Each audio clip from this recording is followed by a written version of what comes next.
بلکہ ابھی آپ کے ذہن کے دریچے کھل جائیں گے. میں ایک بات کہوں، واہ واہ کرانا بہت بڑی بات نہیں ہے، مگر کچھ علمی باتیں میں چاہ رہا ہوں اپنے نوجوانوں تک پہنچے. دیکھیں بہت اہم ہے. قرآن مجید خود قرآن اپنے لیے کہتا ہے، کیا کہہ رہا ہے؟ لو انزلنا هذا القرآن على جبل لرأيته خاشعا متصدعا من خشیت اللہ. یہ شان قرآن ہے. میں نے بھی کیا کہا ہے؟ جو شان قرآن کی ہے وہی شان کس کی ہونی چاہیے؟ بولیے بلند آواز سے بولیے. ایک صلوات پڑھیے محمد آل محمد. یہ بہت آگے جانا نہ کریے، ایک تو ماشاءاللہ سے لوگ ہی زیادہ ہیں، اوپر سے آنا جانا کم. تھوڑا سا گیٹ بند کر کے رکھیے. اب بات غور سے کریے. میں آپ کے سامنے جو بات کہہ رہا ہوں بہت ایجنڈے کے شاید آپ کے لیے کام تھے اور اپنے ذہنوں میں محفوظ کریے.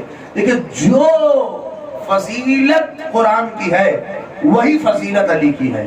یعنی جو شان قرآن مجید کی ہے وہی شان علی کی ہے. اور ہے کیا کہا قرآن مجید نے؟ قرآن کہتا ہے لو انزلنا، اپنے بارے میں قرآن کہہ رہا ہے، خدا کہہ رہا ہے لو انزلنا هذا القرآن، کہ اس کتاب کو اگر پہاڑ پہ نازل کر دیا جائے تو پہاڑ ریزہ ریزہ ہو جائے، پہاڑ ٹکڑے ٹکڑے ہو جائے. یعنی غور کیا آپ نے؟ یعنی قرآن کو اگر پہاڑ پر رکھ دیا جائے تو پہاڑ ٹوٹ جائے.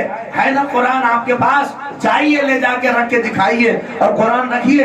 اتنے پہاڑ جو توڑے جاتے ہیں، کیسی کیسی مشینیں لگائی جاتی ہیں.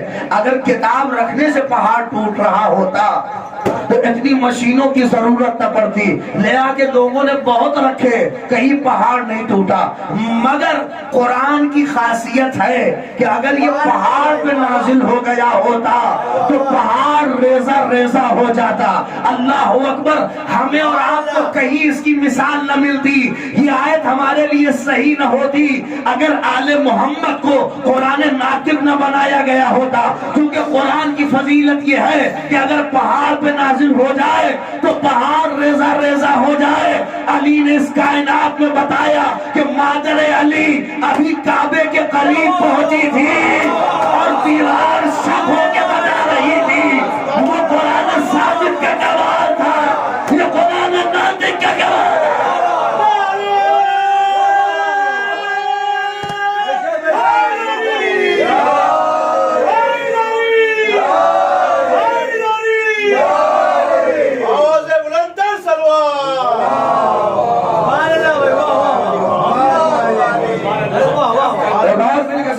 محمد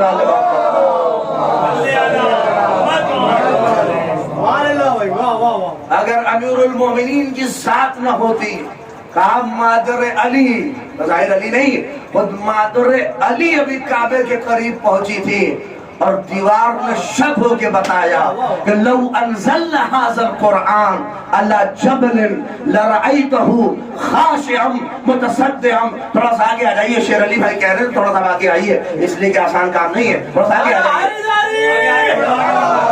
آواز بلند امام زمانہ نعرہ صلوات.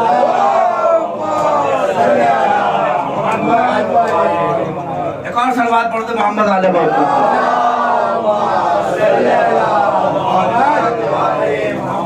آپ توجہ کریے بات دیکھیں کیا ہے قرآن کی شان و فضیلت. یہ ہے کہ اگر یہ پہاڑ پہ چچا نازل ہو جائے تو پہاڑ ریزہ ریزہ ہو جائے، پہاڑ اپنی جگہ سے حرکت کر جائے. یہ قرآن ثابت کا کمال ہے. ہمارے لوگ کہتے ہیں کہاں پہاڑ اور کہاں یہ ساری چیزیں. کمال آل محمد قرآن کی عزت کو بچانے کے لیے آئے تھے. اما ہم اور آپ اسے سمجھے نہ سمجھیں، ہم سے زیادہ تو وہ عیسائی سمجھ گئے کہ جب مباہلے میں پنجتن کو دیکھا تو کیا کہا؟ یہی تو کہا کہ اگر یہ اشارہ کر دے تو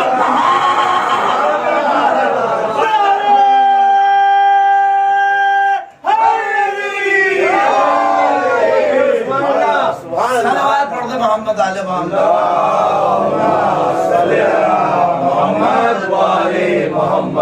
عیسائیوں نے یہی تو دیکھ کے کہا کہ ہم ان چہروں کو دیکھ رہے ہیں، اگر یہ اشارہ کر دے تو پہاڑ اپنی جگہ سے حرکت کر دے، پہاڑ اپنی جہاں پہ ریزہ ریزہ ہو جائے. اس لیے کہ جو شان قرآن ہے وہی شان علی ہے، وہی شان اہل بیت ہے. بالکل ذرہ برابر اس میں کوئی جدائی نہیں. جو انداز ان کا ہے وہی انداز آل محمد کا ہے. بالکل قرآن میں دیکھیے, قرآن کی ایک فضیلت اور ہے, بس آخری بات, قرآن کی ایک فضیلت اور ہے کہ قرآن میں کہیں بھی ڈسپوٹ نہیں. قرآن میں کہیں کسی آیت میں اللہ نے کہا بھی کہ لو کان من عند غیر اللہ لوجدوا فیہ اختلافا کثیرا, کہ اگر یہ کتاب کسی دوسرے کی طرف سے ہوتی تو اس میں بڑے اختلاف ہوتے, مگر قرآن میں کوئی اختلاف نہیں. تو کیا ہے, یہ شان قرآن ہے کہ قرآن میں کوئی اختلاف نہیں. تو اب آئیے, جب قرآن میں کوئی اختلاف نہیں تو پھر آل محمد میں بھی کوئی اختلاف نہیں ہوگا. دیکھیں, ہم اور آپ سمجھے نہ سمجھے, آل محمد میں بھی کوئی اختلاف نہیں پانا جانا چاہیے. یعنی جو پہلا ہے وہی اوسط ہوگا اور جو اوسط ہے وہی آخر ہوگا. ذرہ برابر ان کی سیرت میں کوئی نہیں, قرآن میں کوئی اختلاف نہیں. آل محمد تاریخ سنا رہا ہوں, سنیے, واقعا کوئی اختلاف نہیں ہے. پیغمبر کب گئے اس دنیا سے؟ بولیے, یاد ہے, سن یاد ہونا چاہیے. کس سن میں گئے پیغمبر؟ سن, نوجوانوں یاد رکھیے یہ ساری چیزوں کو, سن 11 ہجری پیغمبر کب گئے؟ سن, بولیے, 11 ہجرت کے 11ویں سال پیغمبر اس دنیا سے چچا چلے گئے. 8ویں امام کس سن میں آئے؟ مجلسیں دیکھیے کریے, ماشاءاللہ سے بہت اچھا پروگرام کر رہے ہیں. تھوڑا سا علمی آپ لوگ موقع بہ موقع جو مجلسیں ہو رہی ہیں کوشش کر کے ایسے لوگوں کو بلائیے جو آپ کو کچھ علم دے. اس لیے کہ خطابت دیکھیے بابائی میں بہت ٹائم نہیں لگتا ہے. اگر خطیب ہے تو 2 منٹ میں بابا کراؤں گا اور آپ بولتے رہیے گا, لیکن کچھ علمی باتیں پہنچنی چاہیے, چونکہ مجلسیں صرف بابائی کی جگہ نہیں ہے. آل محمد کی فضیلت تو ہے ہی کہ ہم بابا کریں گے, مگر کم سے کم ہمارا کیریکٹر ایسا ہو. فرض کریے امام زمانہ ہی آ کے پوچھ لیں کہ ہمارے جد رسول اللہ کب اس دنیا سے گئے. توجہ کریے گا, اتنے سال یہ ایک کلاس ہے, یہ ایک ایسی یونیورسٹی ہے جسے جناب زینب نے قائم کی ہے. اور یہ بات آپ سمجھ لیجئے, خالی یہ نہ سمجھیے کہ پرچے کا امتحان جا کے امتحان حال میں دیا جاتا ہے. جناب زینب نے اس فرش کو بھی بچھا کے ہمارا امتحان لیا ہے کہ اس فرش پہ آ کے امتحان دینے کے لائق بن سکتے ہو کہ نہیں بن سکتے ہو. لہذا یہ بہت اہم جگہ ہے. پیغمبر اس دنیا سے گئے سن, بولیے, 11 ہجری میں. 8ویں امام کس سن میں ہیں؟ تقریباً 150 ہجری. تو کتنا فاصلہ ہے پیغمبر میں اور 8ویں امام میں؟ 140 سال میں کیا کیا بدل جاتا ہے آپ کو پتا ہے؟ ہاں, تھوڑا محسوس تو کریے آپ. 140 سال کم نہیں ہوتا ہے. ہاں, 140 کا 10 سال بعد آپ یہیں تاڑتے ہو آئیے گا نا تو پہچان نہ پائیے گا کہ امام بارگاہ کہاں ہے. توجہ کر رہے ہیں آپ, ڈیولپمنٹ ایسا ہو جائے گا کہ آپ پہچان نہیں پائیں گے. اور 140 سال میں تو آدمی, میں تو گارنٹی کے ساتھ کہہ رہا ہوں, 140 سال کے بعد یہاں جتنے بیٹھے ہیں قسم کھا کے کہہ رہا ہوں کوئی نہیں رہے گا. اور جو کہہ رہا ہوں 140 سال کے بعد یہاں جتنے بیٹھے ہیں, یہ تو میں گارنٹی سے کہہ سکتا ہوں کہ یہاں جتنے ہیں یہاں کوئی نہیں رہے گا.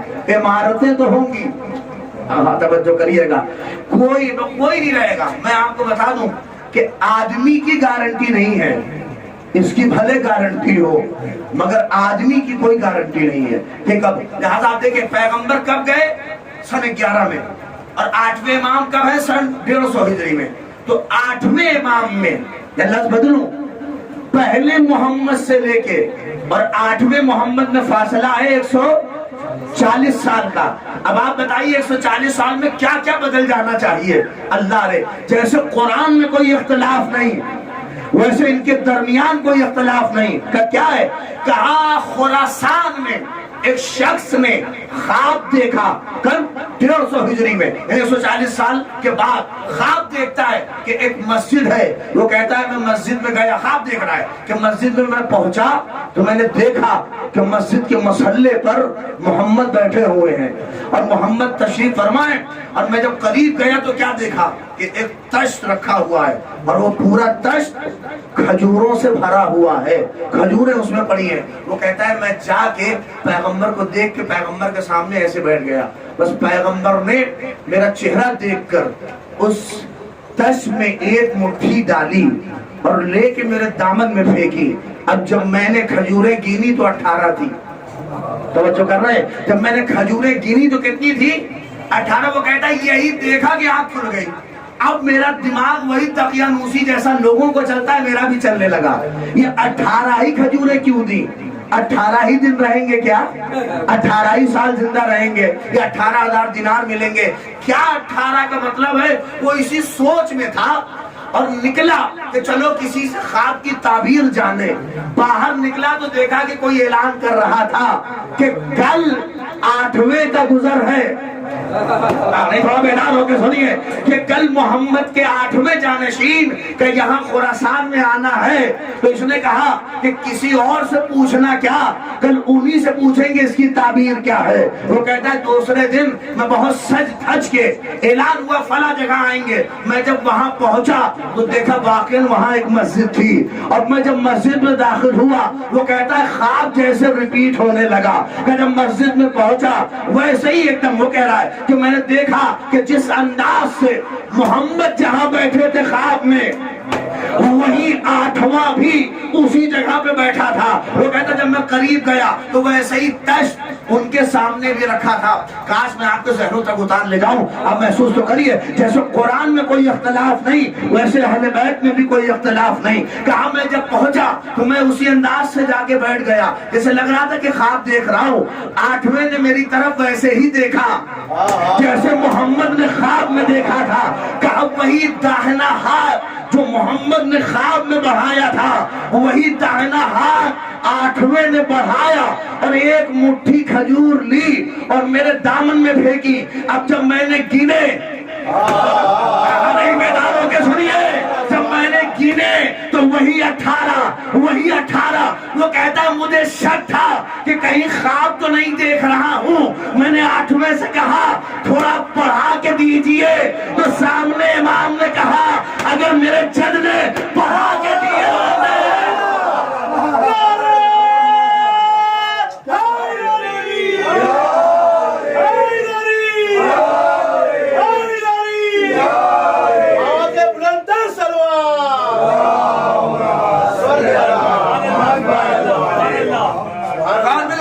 پڑھتے محمد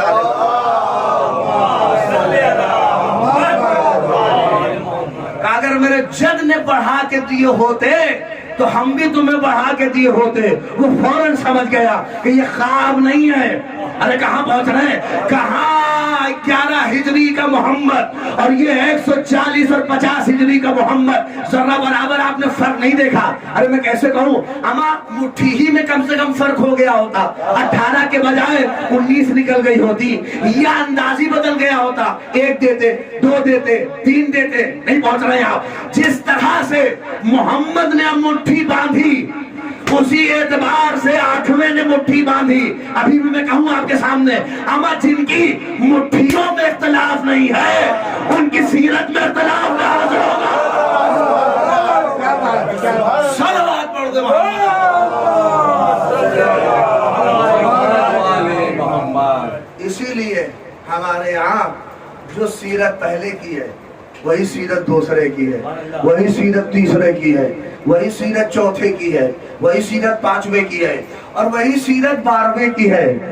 مگر ہم ان کے یہاں کیا کہیں؟ کسی کے یہاں ہاتھ یہاں ہے, کسی کے یہاں ہاتھ یہاں ہے. نہیں غور کیا آپ نے؟ یہاں مٹھیوں میں فرق نہیں ہے, یہاں ہاتھ بند کرنے کا بھی معاملہ صحیح نہیں ہے. میں بڑی بات کہہ رہا ہوں, 4 ہیں اور 4 طرح سے کہتے ہیں. کوئی یہاں باندھے, کوئی یہاں باندھے, کوئی یہاں باندھے. نہیں میں جملہ کیا کہہ رہا ہوں, یہ بات کیا ہے؟ یہ بات یہی سے پتا چلتی ہے جو 4 میں اتحاد نہ کر سکے. صلوات پڑھ دے محمد علی محمد.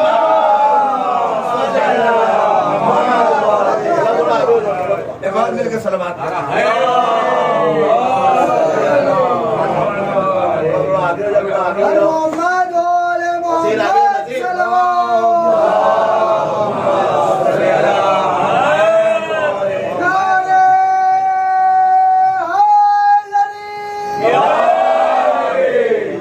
ایک اور صلوات پڑھنے آپ حضرات.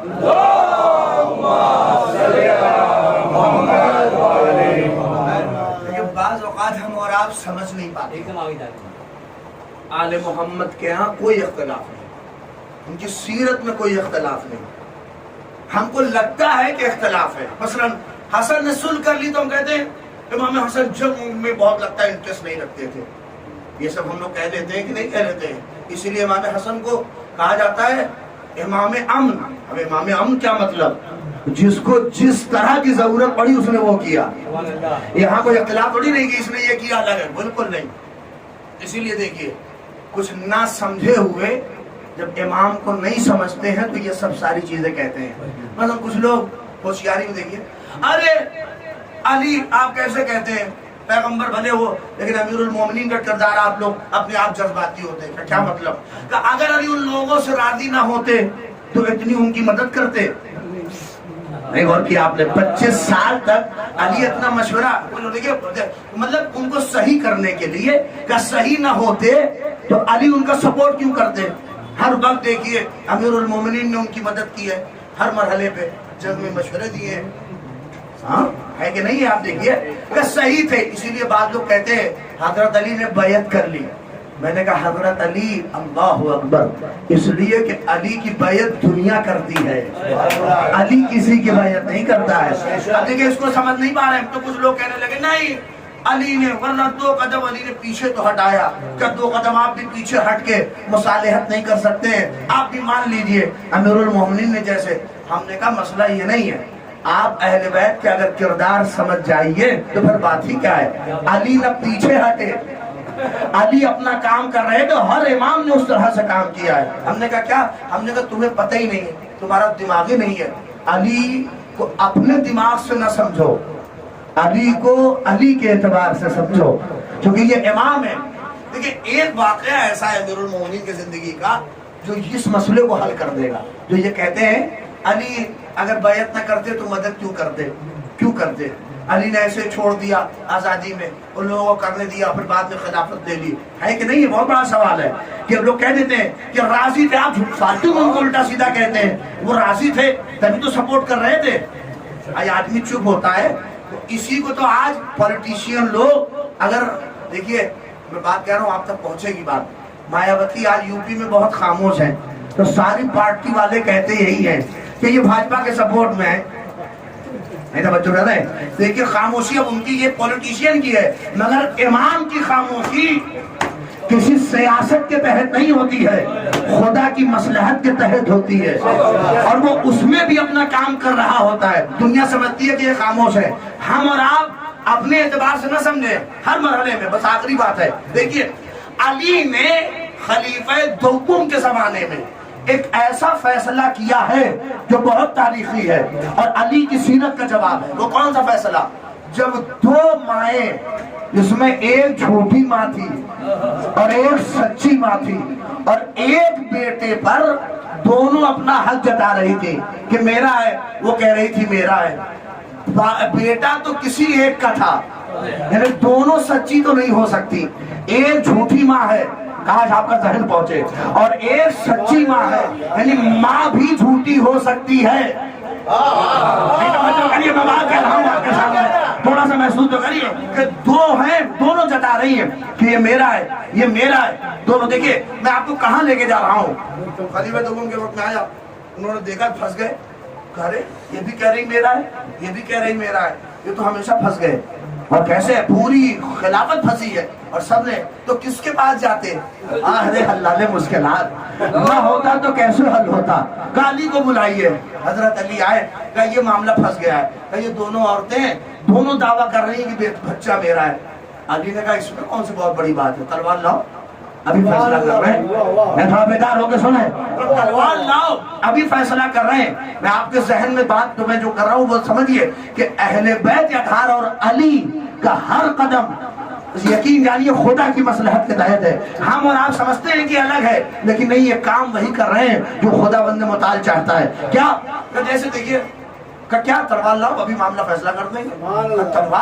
تلوار آئی، علی نے کہا بچے کو کاٹ دو، آدھا اس کو دے دو اور آدھا اس کو دے دو. دیکھیں ایک جھوٹی ماں ہے اور ایک سچی ماں ہے. توجہ کریے گا آپ، سچ کیا ہوا واقعہ سنائے کہ نہیں؟ بارہ سنائے کہ ہوا کیا. جو سچی ماں تھی، توجہ کریں، جو سچی ماں تھی اس نے اپنا قدم پیچھے ہٹا لیا، اور جو جھوٹی تھی وہ ڈٹ کے کھڑی تھی کہ میرا ہے.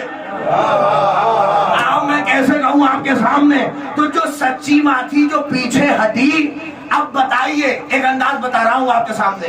دنیا میں آپ بھی رہتے ہیں, بڑے کیسز لڑے ہوں گے زمین کے, بہت کچھ. آپ توجہ کریں, اور خاص کر ہمارے شیر بھائی جو بلڈر کا کام ہی کرتے ہیں, وہ تو خوب کیسز آپ نے دیکھے ہوں گے, زمین کے کتنے مسئلے پھنستے ہیں. شان بھائی توجہ کریے, کیا ہوتا ہے کہ اگر جج کے سامنے دو آدمی ایک زمین پہ لڑ رہے ہیں, مگر ایک آدمی فرض کریے کیس میں اپنا ہاتھ پیچھے کھینچ لے, تو آپ بتائیے جج کس کے حق میں فیصلہ سنائے گا؟ بھلے زمین آپ کی ہو, اگر آپ پیچھے ہٹ گئے تو جج فیصلہ اس کے حق میں سنائے گا جو کیس میں ڈٹا رہے. یہ دنیاوی عدالت ہے, علی کو دنیاوی اعتبار سے نہیں سمجھ سکتے. علی نے فیصلہ ڈٹنے والے کے حق میں نہیں سنایا, پیچھے ہٹنے والے کے حق میں سنایا.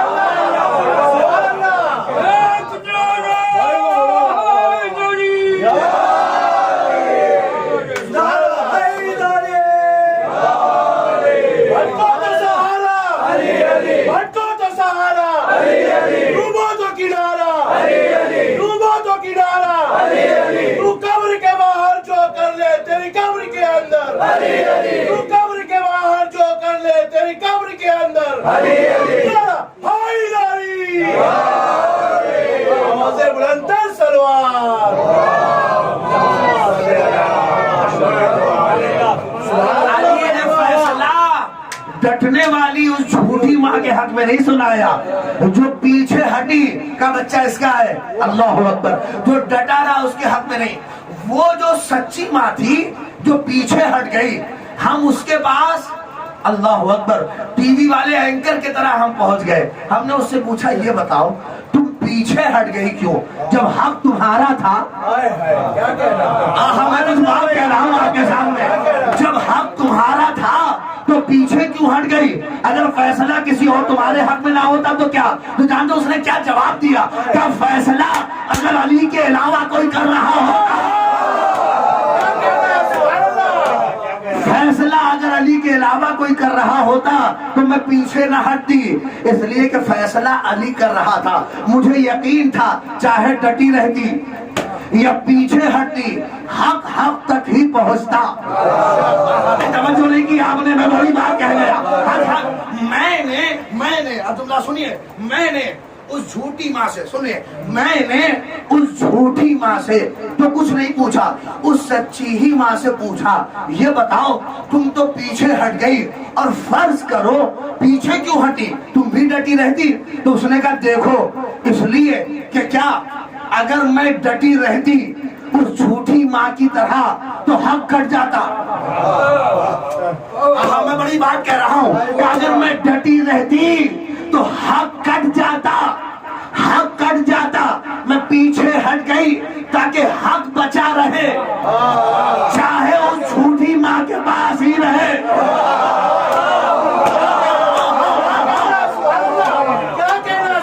میں ڈٹی نہیں, میں پیچھے ہٹ گئی اس لیے کہ میرا مقصد یہ تھا کہ حق زندہ رہے, چاہے جس کے پاس رہے.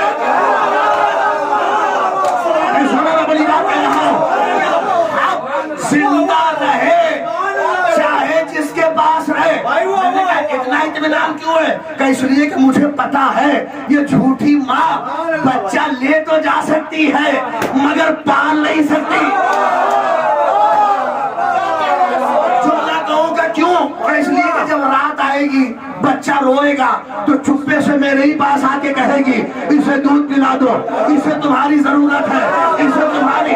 یہ جملہ سنو کہ تو علی پیچھے ہٹ گئے, اما علی ہٹے اس لیے کہ اسلام زندہ رہے. سنو, علی چاہتے تھے اسلام زندہ رہے چاہے جس کے پاس رہے, اس لیے کہ علی کو پتا تھا کہ یہ لے تو جا سکتے ہیں مگر پال نہیں سکتے. کیوں؟ اس لیے کہ جب ضرورت پڑے گی میرے ہی قدموں میں آ کے علی مسئلہ حل کریے, علی مسئلہ حل کریے.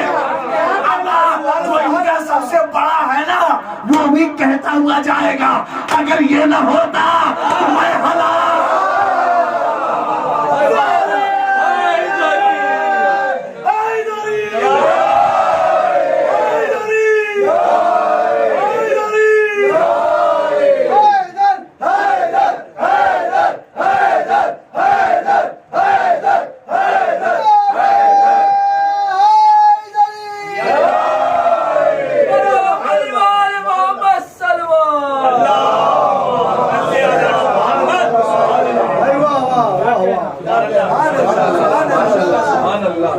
اس لیے علی پیچھے نہیں ہٹے.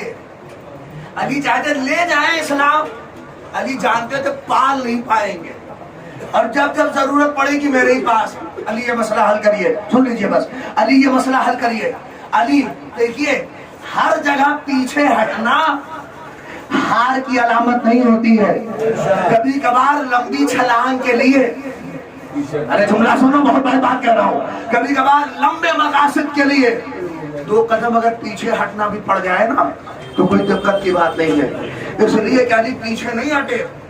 بس جملہ سن لیجئے, علی پیچھے نہیں ہٹے. سچی, اچھا دیکھیے, جو سچی ماں تھی وہ پیچھے ہٹ گئی, اور جو جھوٹی ماں تھی, اب میں لے جا رہا ہوں آپ کو کہیں, وہ ڈٹ کے کھڑی رہی. توجہ کیا آپ نے, یعنی تاریخ نے 2 کیریکٹر دکھایا کہ سچی ماں اپنے حق کو بچانے کے لیے پیچھے ہٹ جاتی ہے, اور جھوٹی ماں ڈٹ کے کھڑی رہتی ہے. میں جملہ کہوں, سچی ماں حق کو بچانے کے لیے پیچھے ہٹ جاتی ہے, مگر جھوٹی ماں چاہے کر جائے مگر ڈٹی رہتی ہے. اب تاریخ اٹھاؤ نا, ایک جھوٹی ماں جمل میں کھڑے ہو کر اسلام کے بچوں کو کروا صلوات پڑھ دے محمد آل محمد.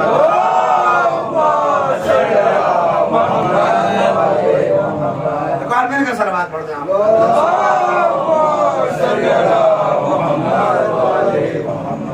بس میرا عزیزوں, تاریخ اٹھائیے, علی کا قدم پیچھے نہیں ہٹا ہے.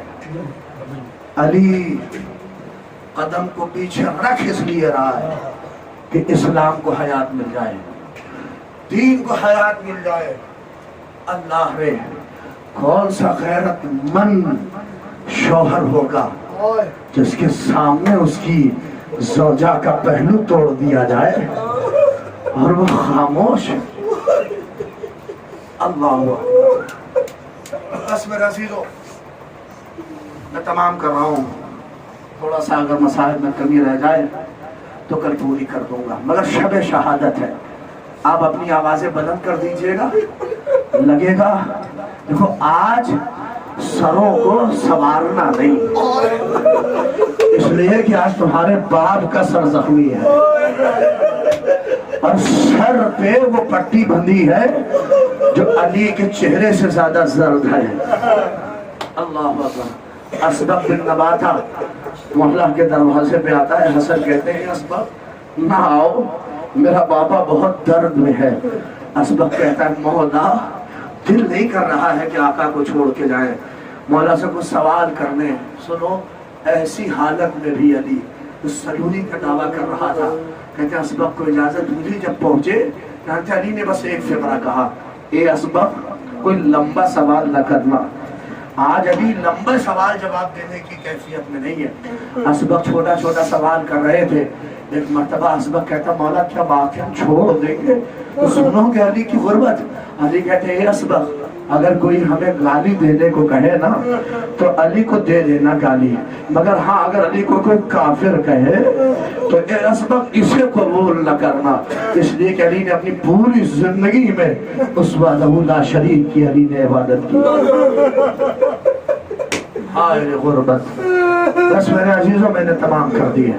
میرے نوجوانوں, رونے کے لیے آپ آمادہ ہیں, میرے پاس فقرے نہیں ہیں, لیکن بس آؤ کہہ دوں وہ وقت قریب آ رہا ہے کہ جب علی اپنے زبان پر کہیں گے اِنَّا لِلَّهِ